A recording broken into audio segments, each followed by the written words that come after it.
ഇന്നത്തെ ഒരു ചിറ്റ്ചാറ്റിൽ ഒരു ടോപ്പിക് എന്ന് പറയുന്നത് ഉക്രൈനിയൻ പ്രസിഡന്റ് വ്ളാദിമിർ സെലൻസ്കി മൂന്നാമത്തെ പ്രാവശ്യം അടുപ്പിച്ച് അമേരിക്കയിലെത്തുകയാണ്. അമേരിക്കൻ പ്രസിഡന്റാണ് വിളിച്ചു വരുത്തിയിരിക്കുന്നത്. അതിന് തൊട്ട് മുമ്പ് നിങ്ങൾ മനസ്സിലാക്കേണ്ടത്, അമേരിക്കൻ പ്രസിഡന്റ് തന്നെ അനൗൺസ് ചെയ്യുന്നു ഹംഗറിയിലെ ബുഡാപെസ്റ്റ് വെച്ച് പുടിനെ കാണും. നേരത്തെ പുടിനുമായിട്ട് അലാസ്കയിൽ വെച്ച് നടത്തിയ അതിനകത്ത് പല രീതിയിലുള്ള ആരോപണങ്ങളുണ്ടായിരുന്നു. ട്രംപ് നിർബന്ധിച്ചിട്ട് അലാസ്കയിൽ കൊണ്ടുവന്നതാണ്. പക്ഷേ ഇപ്രാവശ്യം പുടിൻ്റെ പ്രതികരണം വന്നിരിക്കുന്നത് ഓപ്പൺ ഫോർ ടോക്സ്, അതായത് ടോക്സിന് സമ്മതമാണ്. അതിനകത്ത് മറ്റുള്ള പ്രത്യേകതകളുണ്ട്. അതിനെപ്പറ്റിയൊക്കെ നമുക്ക് ഷാജൻ അലക്സാണ്ടറോട് ചോദിക്കാം. അദ്ദേഹം ഇതിനെപ്പറ്റിയൊക്കെ അറിയാൻ വായിക്കുകയും പഠിക്കുകയൊക്കെ ചെയ്യുന്ന അമേരിക്കയിൽ ജീവിക്കുന്ന ഒരു മലയാളിയാണ്. അപ്പോൾ അദ്ദേഹത്തോട് കുറച്ച് കാര്യങ്ങൾ, കാരണം ആ രാജ്യത്ത് ജീവിക്കുന്നവർക്കാണ് ഇതിനെപ്പറ്റി കൂടുതലായിട്ട് ഇതിനെപ്പറ്റി നേരിട്ട് പല കാര്യങ്ങളും കാണുകയും എടുക്കുകയൊക്കെ ചെയ്യുന്നതാണ്. അതിനെപ്പറ്റി അറിയാൻ സാധിക്കും. ഷാജ, നമസ്കാരം. നമസ്കാരം. ഷാജ, ഇപ്പം ഈ മൂന്നാമത്തെ പ്രാവശ്യമാണ് അടുത്ത ഏകദേശം 2 മാസത്തിനുള്ളിൽ വ്ളാദിമിർ സെലൻസ്കി അമേരിക്കയിലോട്ട് വരുന്നത്. ഇപ്രാവശ്യം പ്രസിഡന്റ് ട്രംപ് വിളിച്ചു വരുത്തി എന്നാണ് പറയുന്നത്. നിങ്ങൾക്ക് അതിൻ്റെ അകത്ത് ഇപ്രാവശ്യം ഒരു നാടകീയമായ എന്തെങ്കിലും മാറ്റങ്ങൾ റഷ്യ ഉക്രൈൻ വാറിൻ്റെ അകത്ത് പ്രതീക്ഷിക്കുന്നുണ്ടോ? ഇത് മൂന്നാമത്തെ, ആക്ച്വലി ആദ്യത്തെ മീറ്റിംഗ് നടക്കുന്നത് എനിക്ക് തോന്നുന്നു ഫെബ്രുവരിയിലാണ്. അതായത് ഈ പ്രസിദ്ധമായ ഓവൽ ഓഫീസ് ക്ലാഷ് മീറ്റിംഗ് അല്ലേ? അതെ. പിന്നെ ഞാനും കൂടെ പറഞ്ഞു സെലൻസ്കിയെ ബുള്ളി ചെയ്യുന്ന പറഞ്ഞു. അതായത് all of A sudden Zelensky എല്ലാവരുടെയും ഒരു പ്രിയപ്പെട്ടവനായി മാറി. ഐബോൾസ് അങ്ങ് കൂടിയും എല്ലാ ആൾക്കാരും അങ്ങോട്ടൊക്കെ തയ്യാറാൻ തുടങ്ങി. ഒരു വിക്ടിം പരിവേഷം കിട്ടിയില്ല. അതെ, പെട്ടെന്ന് JD വാൻസും പ്രസിഡന്റ് ട്രംപും കൂടെ എന്തൊക്കെയോ പറഞ്ഞു എന്നൊക്കെ പറഞ്ഞ് അപ്പൊ പെട്ടെന്ന് എല്ലാവരും വന്ന് പിന്നെ സെലൻസ്കി അവസാനം. അതുവരെ സെലൻസ്കി കള്ളനാണ്, ഫ്രോഡാണ്, പ്രശ്നമാണെന്നൊക്കെ പറഞ്ഞവരെല്ലാം ഒറ്റ മിനിറ്റ് കൊണ്ട് സെലൻസ്കി സ്നേഹികളായി. അതുപോലെ വേറെ അമേരിക്കൻ മീഡിയ ഒക്കെ പറഞ്ഞ സെലൻസ്കി ആംബുഷ് ചെയ്തു എന്നാ പറഞ്ഞത്. അവിടെ ഓവൽ ഓഫീസിൽ ആംബുഷ് ചെയ്തു. ഏതായാലും അതൊരു നല്ലൊരു തുടക്കമാണെന്ന് എനിക്ക് തോന്നുന്നു. കാരണം സെലൻസ്കി ഒത്തിരി പാഠം പഠിച്ചു. So yeah, that happened in February of 2025. President Trump inauguration കഴിഞ്ഞ് 1 മാസത്തിനുള്ളിൽ നടന്ന ഒരു മീറ്റിംഗ്. കാരണം എന്താ പറയുക, ഈ ക്യാമ്പയിൻ ട്രെയിനിലുടനീളം പറഞ്ഞിരുന്ന 2-3 പ്രധാനപ്പെട്ട കാര്യങ്ങളിൽ 2 കാര്യം. ഒന്ന്, ഗാസയിലെ ഹമാസ് ഇസ്രായേൽ യുദ്ധം അവസാനിപ്പിക്കും. 2, ഈ റഷ്യ യുക്രൈൻ വാർ എന്ത് ചെയ്യും അറ്റ് എനി കോസ്റ്റ്. പുള്ളി അതിനകത്തില്ല, എനിക്ക് തോന്നുന്നു ഒരു അല്പം ഓവർ കോൺഫിഡന്റ് ആണ്. കാരണം ഈ പുടിനുമായിട്ടും ഒക്കെ ഒരു നല്ലൊരു ഫ്രണ്ട്ഷിപ്പ് ഉണ്ടല്ലോ. ഒരു കാര്യം, ഇദ്ദേഹത്തിന്റെ ഈ ഒരു ഡിപ്ലോമാറ്റിക് അപ്രോച്ചിനപ്പുറത്തായിട്ട് പല ലോക നേതാക്കന്മാരുമായിട്ട് പുള്ളിക്കൊരു ഫ്രണ്ട്ഷിപ്പ് ഉണ്ട്. ദാറ്റ്സ് ബിക്കോസ് പുള്ളിയുടെ ഒരു ബിസിനസ് ക്ലൗട്ട് കൊണ്ടാണ്. അല്ല, ഒരു കാര്യമുണ്ട്. അതൊരു പക്ക ബിസിനസ്സുകാരനായിട്ടാണ് ആ റിലേഷൻഷിപ്പ് ഉണ്ടാക്കി വെച്ചിരിക്കുന്നത്. അതാണ് നമ്മൾ മനസ്സിലാക്കേണ്ട പ്രധാനപ്പെട്ട. കാരണം അയാൾ പക്ക ബിസിനസ്സുകാരൻ, കച്ചവടക്കാരന്. അതെ. അപ്പൊ ഈ യുക്രൈൻ റഷ്യ ഇഷ്യൂന് അതിൽ പുള്ളിക്ക് അങ്ങനെ വളരെ കോൺഫിഡന്റ് ആയിരുന്നു നടക്കും. അപ്പം അതുകൊണ്ട് തന്നെ എനിക്ക് അന്ന് പ്രയോറിറ്റി കൊടുത്തു. അപ്പൊ ഫെബ്രുവരിയിൽ സെലൻസ്കിയെ മീറ്റ് ചെയ്യുന്നു. അത് നല്ല രീതിയിൽ അവസാനിച്ചില്ല. വീണ്ടും ഓഗസ്റ്റിൽ മീറ്റ് ചെയ്യുകയാണ്. ഓഗസ്റ്റിന് അന്നേരം കുറച്ചുകൂടി ഒരു വാമർ സെഷൻ ആയിരുന്നു അല്ലേ? അപ്പൊ ഒരു പീസ് നമുക്ക് കൊണ്ടുവരാനായിട്ട് ട്രംപ് പ്ലഡ്ജ് ചെയ്യുന്നു. പിന്നെ സെലൻസ്കി അതിനുവേണ്ടി പിന്നെ ടെറിട്ടോറിയൽ കൺസെഷൻസ് ഒക്കെ പറഞ്ഞ് പ്രഷർ ചെയ്ത് അദ്ദേഹത്തെ ഒരു പരിധിയിൽ കൊണ്ടുവരുന്നു. പിന്നെ അത് കഴിഞ്ഞിട്ട് പുടിനെ മീറ്റ് ചെയ്യുന്നു. അപ്പൊ ഇതാണ് ഇതിന്റെ ഒരു ടൈം ലൈൻ എന്ന് പറയും. അല്ല അതിനകത്ത് വേറെ സംഭവമുണ്ട്. ഇൻ ബിറ്റ്വീൻ ഈ സെലൻസ്കിയെ യൂറോപ്യൻ ലീഡേഴ്സ് പോയി കൺവിൻസ് ചെയ്തു, നിങ്ങൾ എങ്ങനെയാണ് ട്രംപിനെ ഡീൽ ചെയ്യേണ്ടത്. ഇതിൻ്റെ അകത്തൊരു ഹോംവർക്ക് കിട്ടിയ അയാൾക്ക്. അല്ലാതൊരു ടീഷർട്ട് ഇട്ട് ഓടി ചെല്ലുന്ന പോലല്ല, ഞങ്ങളെ കാണുന്ന പോലല്ല ട്രംപിനെ കാണുന്നത്. അതുകൂടെ മനസ്സിലായി. അതിൻ്റെ നമ്മളത് പറയേണ്ട ഒരു കാര്യം. അത് കെയർ സ്റ്റാമർ ആണെങ്കിലും, ബ്രിട്ടീഷ് പ്രൈം മിനിസ്റ്റർ ആണെങ്കിലും, ഇമാനുവൽ മാക്രോൺ ആണെങ്കിലും, ഫ്രഞ്ച് ചാൻസലർ ആണെങ്കിലും, ഇവരൊക്കെ ഇയാളെ ബ്രീഫ് ചെയ്തു. ഞങ്ങൾ പൂർണ്ണമായി പിന്തുണ കൊടുക്കുന്നുണ്ട്. പക്ഷേ അമേരിക്കയുടെ കൂടെ പിന്തുണയില്ലെങ്കിൽ നിങ്ങൾക്ക് ഈ വാറിനകത്തൊന്നും ചെയ്യാൻ പറ്റത്തില്ല.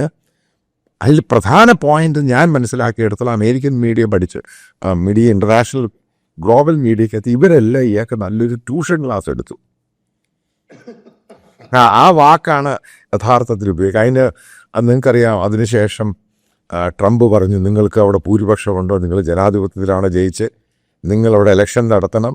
അതേപോലെ തന്നെ അയാളുടെ പാർട്ടിക്കകത്ത് പല ആൾക്കാർ, ഇത് അമേരിക്കൻ സ്ട്രാറ്റജി എന്ന് പറയുന്നത് ഈ സെലൻസ്കി ഒന്നും മനസ്സിലാക്കുന്നതിൻ്റെ അപ്പുറത്താണ്. അയാളുടെ പാർട്ടിക്കകത്തുള്ള ആൾക്കാർ ട്രംപിന് അനുകൂലമായി ഇയാളെ എതിർക്കാൻ തുടങ്ങി.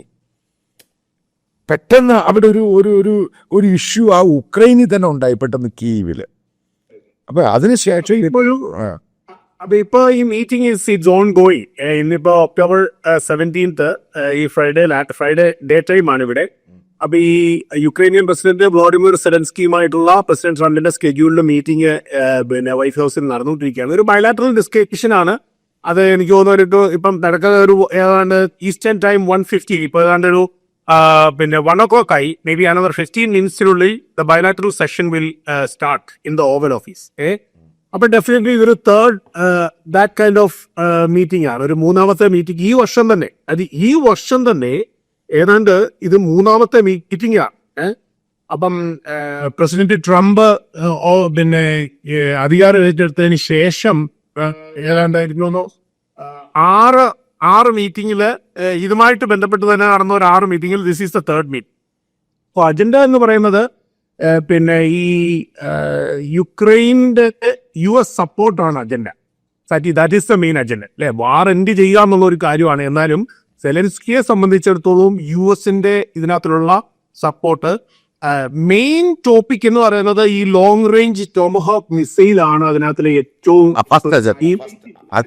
അജണ്ട നമ്പർ 1 എന്ന് പറയുന്നത് അത് തന്നെയാണ്.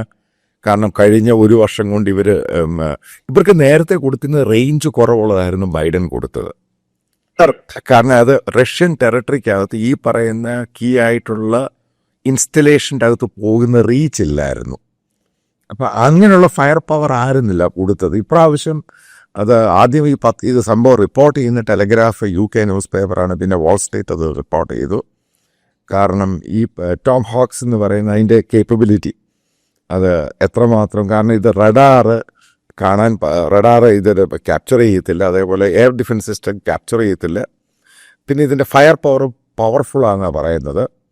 അപ്പോൾ അത്രയും റേഞ്ചിൽ ഡീപ്പായിട്ട് പോയിട്ട് പെനട്രേറ്റ് ചെയ്യും. ഇപ്പം ഇതിൻ്റെ അകത്ത് ഞാൻ മനസ്സിലാക്കിയ ഒരു കാര്യമുണ്ട് ഷാജൻ, അതായത് മനസ്സിലാക്കുക ട്രംപിൻ്റെ ഒരു പോളിസിയുടെ മാറ്റർ. ഇസ്രായേലിന് $45 ബില്യൺ വെപ്പൺസാണ് കൊടുത്തത്. അങ്ങ് പറഞ്ഞ അന്നേരം 45 ബില്യൺസിൻ്റെ വെപ്പൺസാണ് കൊടുത്തത്. അതായത് വെപ്പൺസ് കൊടുത്തിട്ട് അടിച്ചൊതുക്കി നാശമാക്കിയ ശേഷം ഡിസ്കഷന് വരുത്തുക.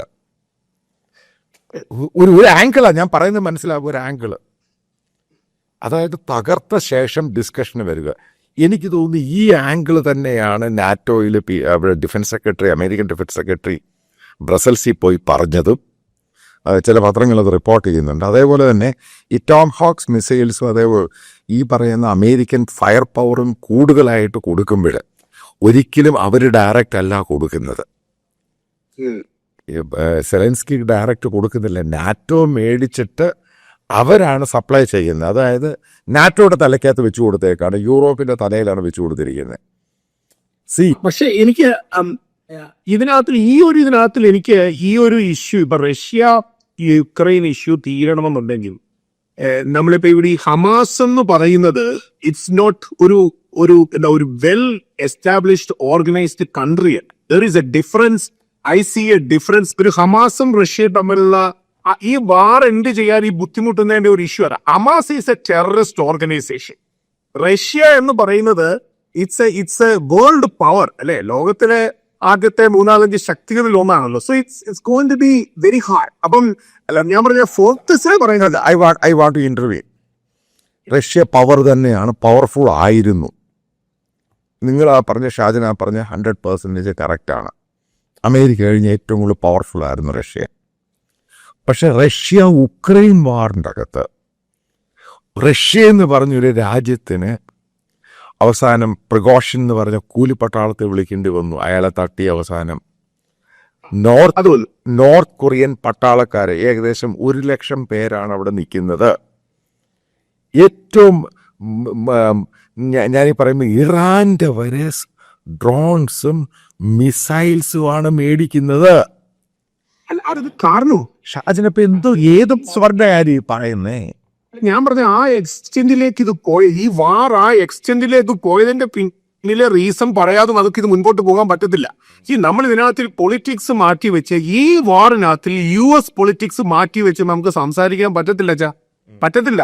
കാരണം ബൈഡൻ എന്ന് പറയുന്ന ആളിന്റെ 4 വർഷത്തെ the most incompetent president ever, ഞാൻ അങ്ങനെ പറയും, മോഡേൺ ഹിസ്റ്ററി എന്ന് പറയത്തില്ല, I would say the most incompetent president in the US history is Biden. അതുകൊണ്ട് മാത്രമാണ് ഈ എക്സ്റ്റെൻഡിലേക്ക് ഈ വാർ പോയത്.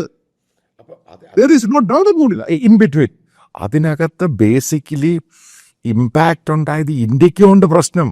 കാരണം റഷ്യ നശിക്കുമ്പോൾ അടുത്ത രാജ്യം എന്ന് പറയുന്നത് ചൈനയാവുക.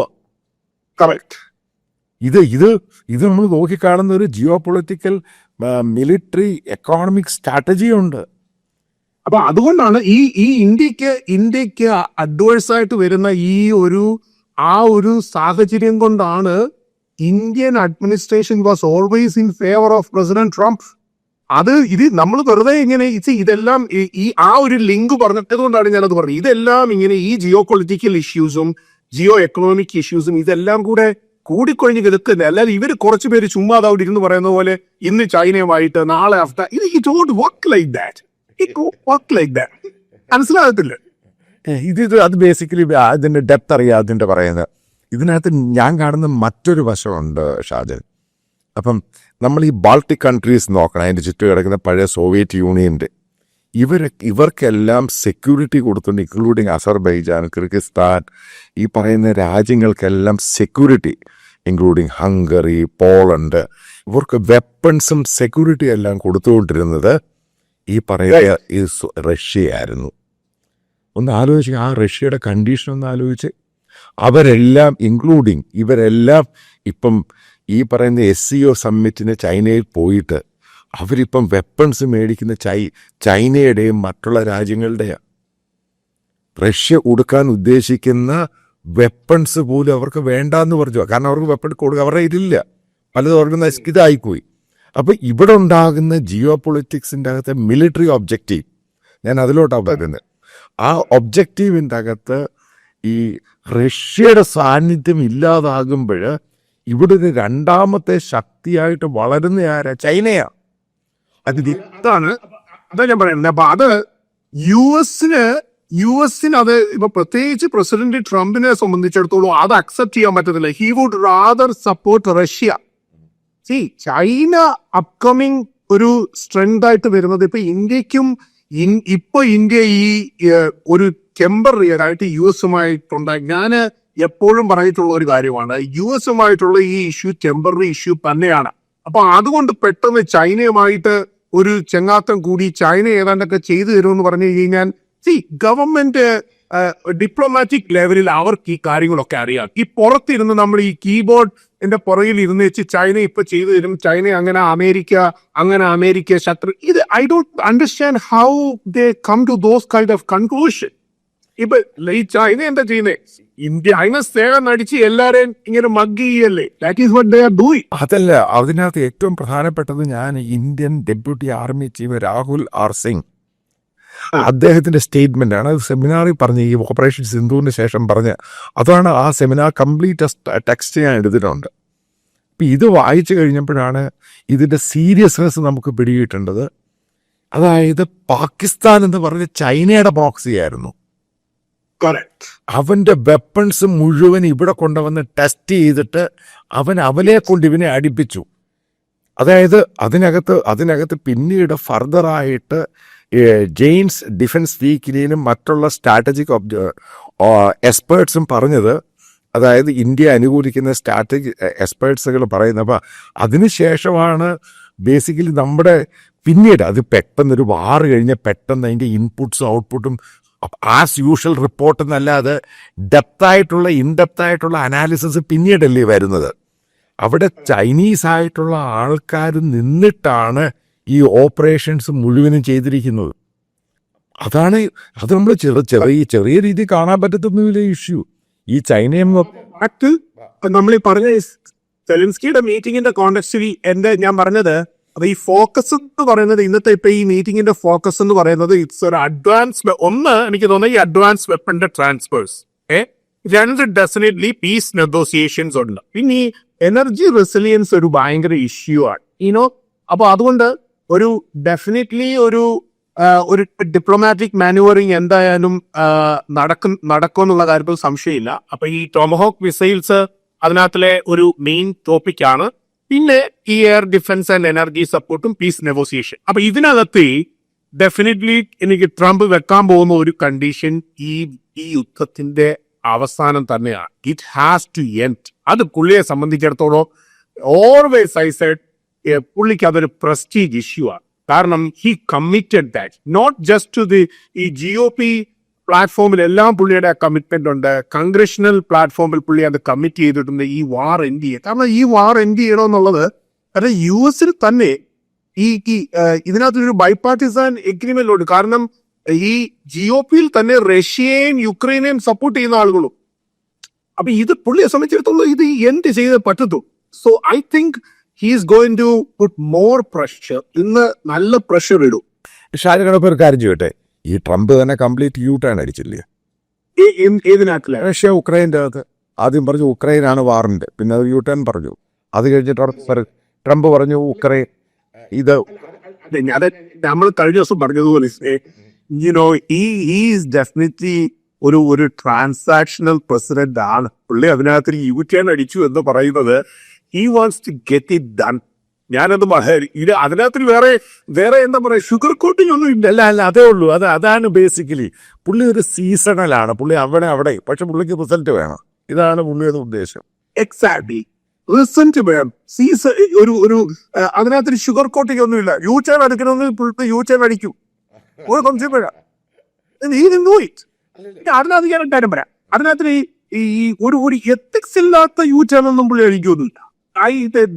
you see it. അതിനകത്തൊരു അൺഎത്തിക്കലായിട്ട് ഇപ്പൊ റഷ്യയുമായിട്ട് ഇത് കഴിഞ്ഞിട്ട് ഇപ്പം പുടിനുമായിട്ട് കഴിഞ്ഞ ദിവസം ഈ സെലൻസ്കിയുമായിട്ടുള്ള മീറ്റിംഗ് തന്നെ പുടിനുമായിട്ട് ഓൾമോസ്റ്റ് 2 hour ഫോൺ കോൺവെർസേഷന് ശേഷമാണ് സെലൻസ്കിയുമായിട്ടുള്ള മീറ്റിംഗ് നടക്കുക.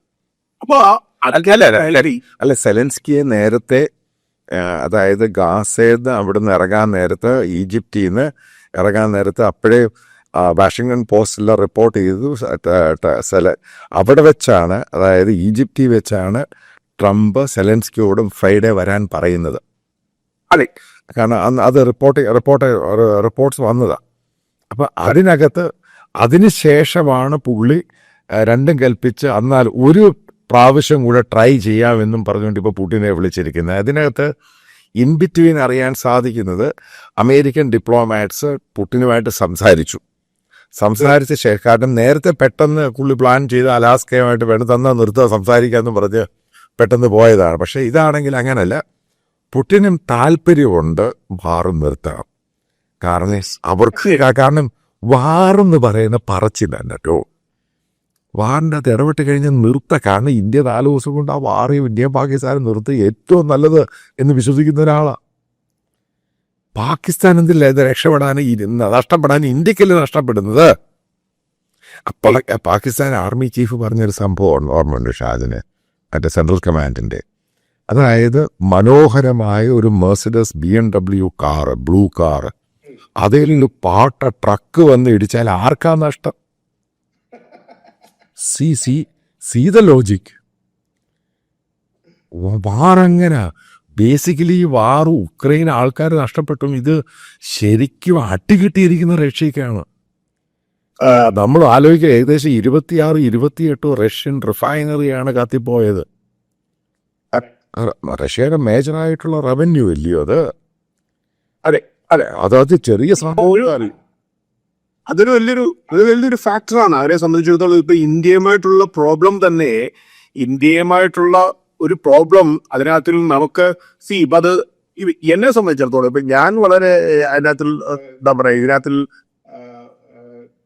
എന്റെ ഒരു സ്റ്റാൻഡ് എന്ന് പറയുന്നത്, ഞാൻ ഇതിനകത്തിൽ തീർച്ചയായിട്ടും ഏതൊരു സംസാരത്തിലാണെങ്കിലും ഏതൊരു ചർച്ചയിലാണെങ്കിലും നമ്മൾ ഇതിനകത്തിലൊരു എക്സ്ട്രീം നിലപാട് എടുക്കില്ല. പക്ഷേ ഇപ്പോഴത്തെ അഡ്മിനിസ്ട്രേഷനെ സംബന്ധിച്ചിടത്തോളം ഞാൻ സപ്പോർട്ട് ചെയ്യുന്ന ഒരു അഡ്മിനിസ്ട്രേഷൻ എന്നുള്ള നിലയിൽ ഡെഫിനറ്റ്ലി ആ അഡ്മിനിസ്ട്രേഷന് ഫേവറബിൾ ആയിട്ടുള്ള കാര്യങ്ങളെ ഞാൻ സംസാരിക്കൂ. അല്ലാതെ ഞാൻ പരസ്യമായിട്ട് അതിനകത്ത്, കാരണം ആളുകൾ ചോദിക്കൂ, അപ്പൊ അതങ്ങനെ പറ്റുള്ളൂ. കാരണം നമ്മളെ സംബന്ധിച്ചിടത്തോളം നമ്മൾ ഒരു സിസ്റ്റവുമായിട്ട് ചേർന്ന് നിൽക്കുന്നുടനെ ഈ സിസ്റ്റം ചെയ്യുന്നതെല്ലാം തെറ്റാണെന്ന് പറയേണ്ട ഇടത്ത് പറയും. If I go for A inside meeting I will say these are my. പക്ഷേ അല്ലാത്തിടത്തോളം കാലം ഞാൻ പറയുന്ന ഒരു കാര്യം, ഇന്ത്യയിലുള്ള ഇഷ്യൂവിൽ പോലും ഈ പ്രസിഡന്റ് ട്രംപ് എന്തുകൊണ്ടാണ് ഈ അഡീഷണൽ ടാരിഫ് ചുമത്തിയത്? ഓഫ് കോഴ്സ് ഇപ്പൊ ഈ റഷ്യയിൽ നിന്ന് ഓയിൽ വാങ്ങിക്കുന്നത് റഷ്യയെ സംബന്ധിച്ചിടത്തോളം റഷ്യക്ക് അഡീഷണൽ റവന്യൂ ആണ്. ഇവർ പലരും പറയുന്നു ഓയില് ബൈങ് കൂട്ടിയില്ല എന്ന് പറയുന്നു. അത് തെറ്റാണ്. ഈ വാർ തുടങ്ങിയതിന് ശേഷം ഓയിൽ അവിടുന്ന് വാങ്ങുന്നത്. അപ്പം ഓഫ് കോഴ്സ് ബൈഡൻ അതിന് അനുവാദം കൊടുത്തു. ബൈഡൻ അത് അപ്പൊ US സമ്മതിക്കാതെയാണ് ഇന്ത്യ വാങ്ങിച്ചത് എന്ന് പറഞ്ഞു കഴിഞ്ഞാൽ അത് സമ്മതിക്കാൻ പറ്റില്ല. കാരണം ബൈഡൻ അത് അപ്രൂവ് ചെയ്തിട്ടുണ്ട്. അല്ല, കാരണം അന്നത്തെ ആ സാഹചര്യത്തിൽ ബൈഡൻ തന്നെയാണ് പറഞ്ഞത്. കാരണം അല്ലെങ്കിൽ ഈ പറയുന്ന യൂറോപ്യൻ രാജ്യങ്ങളെല്ലാം സാങ്ഷൻ ഇമ്പോസ് ചെയ്തിരിക്കുകയാണ്. ഇന്ത്യയും കൂടെ ഇതുപോലെ ഓപ്പൺ മാർക്കറ്റിൽ നിന്ന് റഷ്യയുടെ നല്ല വാങ്ങി കഴിയുമ്പോൾ ശരിക്കും വില പ്രശ്നമുണ്ടാകാൻ സാധ്യതയുണ്ട്. അതുമല്ല അതിന് മുമ്പ്, അതായത് റഷ്യ ഉക്രൈൻ വാറിന് മുമ്പ് നമ്മൾ 1.5% റഷ്യൻ ക്രൂഡ് വാങ്ങിച്ചുകൊണ്ടിരുന്നത്. പെട്ടെന്ന് ഇപ്പം നമ്മളത് ഏകദേശം 35 to 40% ആക്കി. അതിനകത്തുനിന്ന് ഇപ്പോൾ 2 മാസം കൊണ്ട് നമ്മളത് 50% അവിടുന്ന് വാങ്ങുന്നത് നമ്മൾ കുറച്ചു. കാരണം ഇന്ത്യൻ അഡ്മിനിസ്ട്രേഷന് വളരെ കൃത്യമായിട്ട് പിടികിട്ടി ഇന്ത്യ ഇതിനകത്ത് ഈ റഷ്യ ഈ പറയുന്ന പോലെ കാര്യങ്ങൾ പെട്ടെന്ന് അവർ വാർ നിർത്തുന്നത്. ചിലപ്പം ഇന്ത്യ ഈ ഓയിൽ വാങ്ങൽ കുറച്ചതും ഒരു കാരണമായിരിക്കും. തീർച്ചയായിട്ടും പുടിൻ ഇപ്പൊ പെട്ടെന്ന് ഇത് പുടിൻ എടുത്ത ഒരു ഇനിഷ്യേറ്റീവ് ആണെന്നാണ് അറിയുന്നത്. പുടിൻ എടുത്ത ഒരു ഇനിഷ്യേറ്റീവിലാണ് ഈ മീറ്റിംഗ് നടക്കാൻ പോകുന്നത്. പിന്നെ അതും അപ്പൊ പുടിനെ, കാരണം ഇപ്പോഴാണ് പുടിൻ ആദ്യമായിട്ട് പറയുന്നത് ഓപ്പൺ ഫോർ ടോക്സ്. നേരത്തെ ഇന്ന് വരെ ആൾ പറയുന്നില്ലല്ലോ. അപ്പം ഇന്ത്യ എടുത്ത ഒരു സ്ട്രാറ്റജിക് ആയിട്ടുള്ളൊരു നിലപാടുണ്ട്. അതായത് ഇനി ഈ വാറ് കഴിയുന്നിടം വരെ ഞങ്ങൾ വാങ്ങുന്നില്ല, ഗ്രാജുവലി നിർത്തുക. കാരണം ഇപ്പം അതിൻ്റെ അകത്ത് പുതിയ റിപ്പോർട്ട്സ് വരാൻ തുടങ്ങിയ ഈ ഗയനയിൽ സൗത്ത് അമേരിക്കൻ കമ്പനികൾ തന്നെ അവിടുന്ന് ഏകദേശം 5 ലക്ഷം ലിറ്ററോളം ബാരലോളം ഓയിൽ ഇന്ത്യൻ ഓയിൽ കമ്പനികൾ വാങ്ങാൻ തുടങ്ങി. അത് ഗ്രാജുവലായിട്ട് ഷിഫ്റ്റ് ചെയ്യുക. അപ്പം എനിക്ക് തോന്നുന്നു മൾട്ടിപ്പിളായിട്ട് ഒരു കാരണം മാത്രമൊന്നുമല്ല, ഈ പറയുന്ന ഇന്ത്യയുടെ ഒരു ഡിസിഷനുണ്ട്. അതിൻ്റെ പേരിലും അയാൾക്ക് പിടികിട്ടി. ഇപ്പോൾ ഇത് ഫർദറായിട്ട് ഇത് എസ്കലേറ്റ് ചെയ്യുവാണെങ്കിൽ റഷ്യയുടെ എക്കോണമി മാത്രമൊന്നുമില്ല, ഡാമായിട്ട് അത് ബാധിക്കും. അതേപോലെ തന്നെ ഈ നേരത്തെ ഈ UN ജനറൽ അസംബ്ലി നേരത്തെ മീറ്റ് ചെയ്ത് കഴിഞ്ഞപ്പം സെലൻസ്കിയോട് അമേരിക്കയാണ് പറയുന്നത്. കാരണം 3-4 ആഴ്ച കൊണ്ടാണ് അമേരിക്കൻ ഈ റഷ്യൻ റിഫൈനറിയിൽ ഈ ഡ്രോൺസ് വെച്ച് അറ്റാക്ക് ചെയ്യാൻ അവർ 26-28 റിഫൈനറി കാര്യമായിട്ട് ബാധിച്ചു. അവർ കഡണം ചെയ്തു ഓയിലിൻ്റെ സ്റ്റോക്ക്. അവിടെ വലിയ തീപിടുത്തം. പിന്നെ റിഫൈനറിയൊക്കെ റിപ്പയർ ചെയ്തെടുക്കാൻ കുറച്ച് സമയം എടുക്കും, പക്ഷെ റിപ്പയർ ചെയ്തുകൊണ്ടിരിക്കുന്നു എന്ന് പറഞ്ഞു. അതായത് അവർ എക്കോണമിയും ഗ്ലോബലായിട്ടുള്ള ഐസൊലേഷനും ഇതേപോലെ ടോം ഹോഫ് മിസൈലും കൊടുത്ത് ഇതെല്ലാം കൂടെ വന്നു കഴിഞ്ഞപ്പോഴാണ് എനിക്ക് തോന്നുന്നു പുട്ടിനിപ്പം ഓൺ സറണ്ടർ ബേസിസിലാണ് പറഞ്ഞ willing to talk, open for talks എന്നുള്ള രീതി. അപ്പോൾ ഏതായാലും ഇതൊരു നല്ലതാകട്ടെ എന്ന് നമ്മളെല്ലാം കൂടെ ആശംസിക്കുന്നു. Okay, thank you. Yes, thank you.